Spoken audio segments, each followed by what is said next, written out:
Hey folks, going way off topic today. Really kind of a risky video for me to produce, but I've been getting a lot of emails, a lot of comments from folks, and when I go out in the public, a lot of interesting looks when I meet some friends that I haven't seen in a while. You may have noticed that I have lost quite a bit of weight. I'm down, as of today, 45 pounds in about 4.5 months. And this was on purpose. This is a good thing, okay? This is a good thing.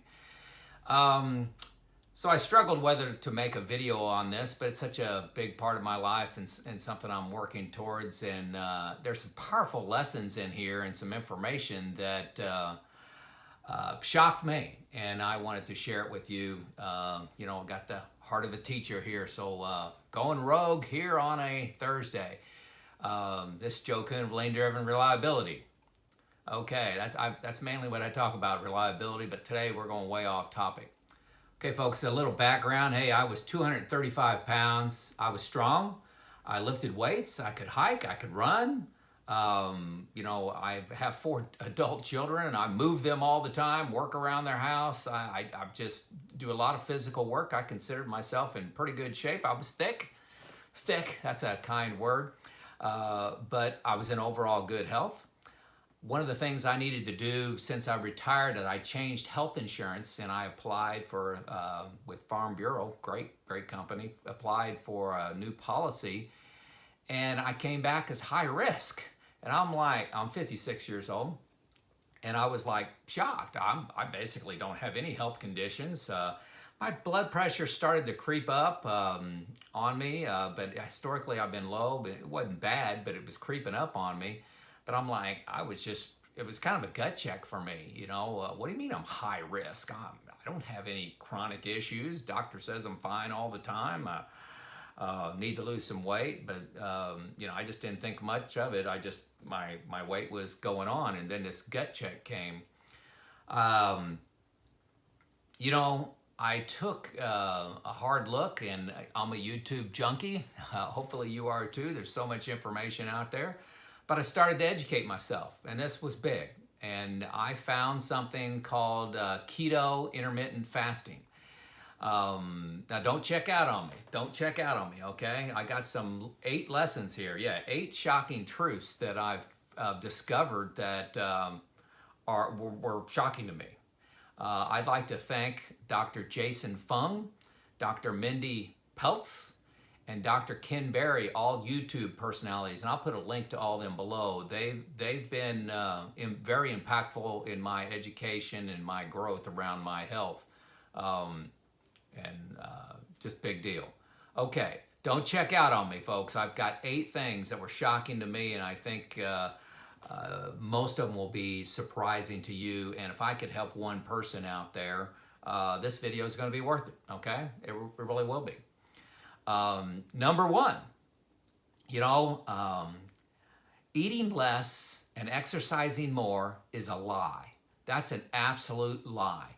If you have a 2,000 calorie diet and you drop that down to 1,500 and you exercise more, I'm telling you, a good chance you're going to gain weight. Or you may, at best case, you'll lose a little bit of weight and then it'll come back on. What happens is your metabolism adjusts down. It's been proven. 99% of the people, 99.9% of the people that try a eat less, exercise more diet will fail. Okay, so why is that? What's taught? Okay, that was shocking to me. That the failure rate of that, and that your metabolism changes. Number 2, weight loss has more to do with hormone control than actually what you're eating. Just the number of calories that you're eating. It's what and when you eat. When you eat. I've never heard of that before. When you eat. So having eating windows. I typically start eating around 11 o'clock in the morning, and I will stop eating about 5. That's a typical day for me. I have that 6-hour eating window, and I consume no calories after that time, after 5 p.m. all the way until 11. And basically, I eat low carb in that eating window time period. And that low carb lifestyle allows me to have long periods without eating. You don't eat chips. You don't get that spike in hunger because of eating carbs. Insulin is the key. Insulin, controlling your insulin. And when you eat carbs, you get a massive spike in insulin, and then it tapers off. When you eat high fats and meats and low carbs, you get a low spike in insulin.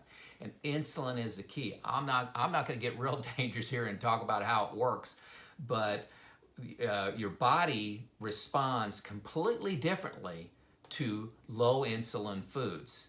Low insulin foods teaches your body to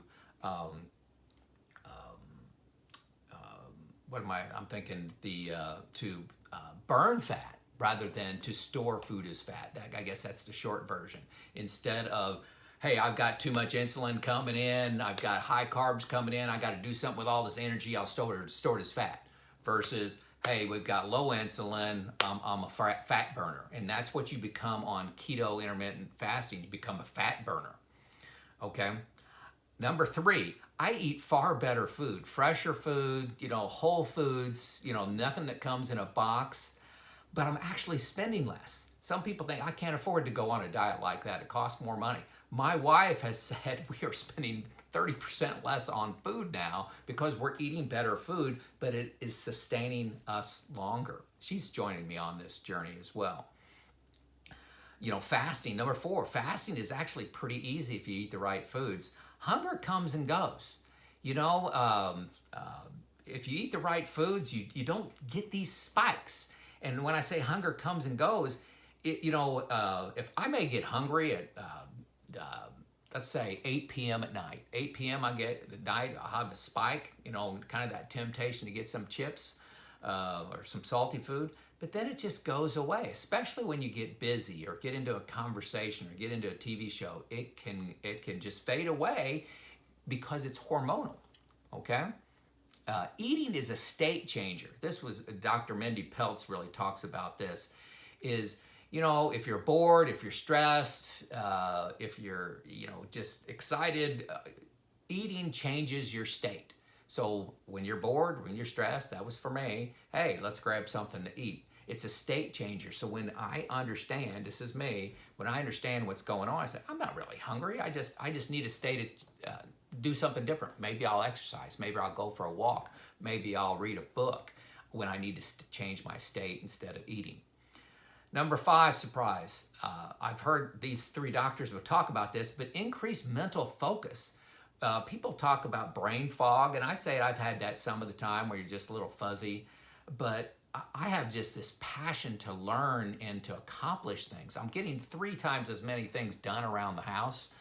I'm reading more. I'm on YouTube more. I just feel more alive and more awake because of the fat burner that I've converted my body into being. I do not crave carbs. I'm telling you, I used to walk by a little bowl of chocolates that my wife had, or we've had a pantry full of chips. I don't crave carbs at all. Because I only eat low carb foods, I actually trained my body to crave low carb foods. My current craving right now is an omelet with spinach in it. Cheese, sausages, and things like that. That's what I crave. I need an omelet. It's crazy. That's crazy. Another surprise, I completely stopped snoring. I didn't snore an awful lot or didn't snore loudly, but I snored at night and it woke my wife up, and I've completely stopped. I have more time in the day. This is number 8, more time in the day. When you're not focused on food, and I've cut out one meal and I've cut out the snacking, all that is converted into time. And at 56 years old, you start to recognize that time is one of your most valuable assets, along with health. Folks, those were 8 shocking things I've discovered on this journey. Maybe you've picked up 1 or 2. Tune into these 3 folks, these 3 doctors that have been powerful for me. Knowledge has made a difference for me, completely different. I'm down 45 pounds. My blood pressure is down to 116/61 in excellent health. And I really think this is a lifestyle I can maintain. A funny ending to the story, for you folks that hung out this long. I found out that my insurance, they rated me high risk, had nothing to do with my weight or blood pressure. It was that I was a 56-year-old male and not a 21-year-old male. So, you know, health costs go up, and, you know, if you put me in the demographic of a 56-year-old male, that, you know, there's heart attacks and issues like that that raise your premium. So I thought that was a funny ending to the story here. So, hey, if I can help in any way, let me know. In reliability, in your health, finances, hey, I cover it all. Talk to you later. Bye.